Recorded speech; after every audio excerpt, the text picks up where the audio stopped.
గంజాయి డ్రగ్స్ వీటి మత్తులో చేస్తున్నారు అధ్యక్ష. మన హోంమంత్రి గారు అయితే ఏకంగా గంజాయి లేదని చెప్పేశారు అధ్యక్ష.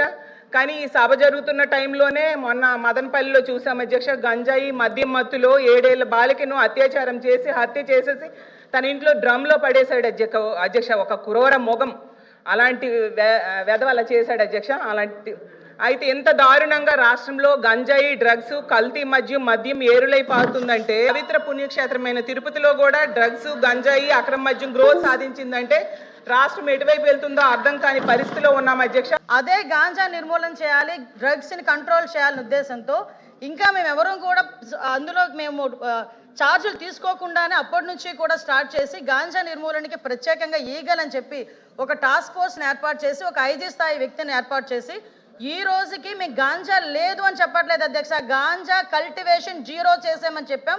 ఆ విషయం కూడా సభ్యులు దయచేసి అర్థం చేసుకోవాలి.